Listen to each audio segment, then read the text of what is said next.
Aloha, ladies and gentlemen. It's your friend Brandon here at DripWorks. I'm here to talk to you about a very interesting plant, the Melatorillia. It goes by a lot of names, like the Cucamelon, the Mexican sour cucumber, also the Mexican mini melon, my personal favorite, the mouse melon, and you'll see why they call that soon.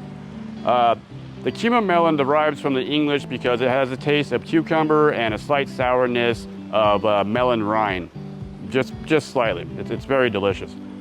The melatonin actually comes from Central America. It was domesticated there before the Europeans came over and took over the continents. This is a really fun plant, I think. It's interesting, it's new to me. It's just growing popularity here in Americas.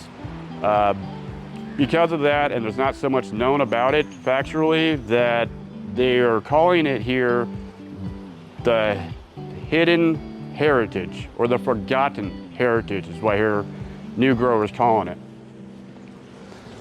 As you can see, all of this is coming from one vine down here. It's just one stalk is creating all of this. It does take a while to germinate, to start its growing, from 3 to 4 weeks. It also accelerates extremely fast once it starts the process of growing. If you are planting this and you don't see anything within a week, don't despair. Wait 3 weeks to see if anything sprouts up. At that point, you can toss it out and try again. Once the acceleration grows, that's why it's beautiful and perfect for balconies, terraces. You can use it for a hedge, but there's a hidden secret about these things. It's not just a hedge. There's a reason why they call it the mini melon, or the mouse melon. It's because of these. These are the fruits that it prospers. These little guys here. Also about these, if they overripe and fall on the ground, you want to remove them from the soil because they have a tendency to rot, but they also bear the fruit of it. So you can process, you can trade with friends, you can grow again. So you don't just have to toss them out, but keep them off the soil. The mouse melon requires a lot of water, but that's why drip systems are great for it, because there is no need to water the leaves. It's actually not too good for them.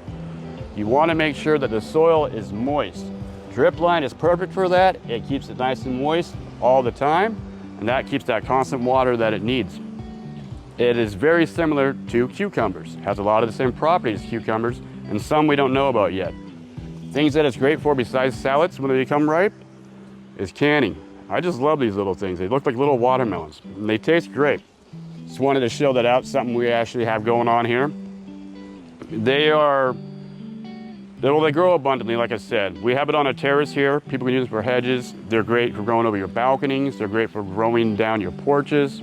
You can shape them and move them to whatever you wish. A key point that I'd like to add out, the difference between cucumbers and the Melatorillia, or the mouse melon as I like to call it, is that the mouse melon is actually very similar in properties as a cucumber bush is, but very much easier to maintain and upkeep. You don't have to bother with the cucumber bush as you do on the ground. With the melatonin, it's much easier and looks much better as it grows. But they both need the same amount of water, the same amount of, well, less care for the melatonin. I just thought it's a fun fact to throw in there. If you grow cucumbers, you know what I'm talking about. That's about all I can offer you at this time, but if you would like any more information or have any questions, check us out at DripWorks.com. And as always, mahalo from your friends and family here at DripWorks. We hope you have a lovely day, and happy growing, everybody.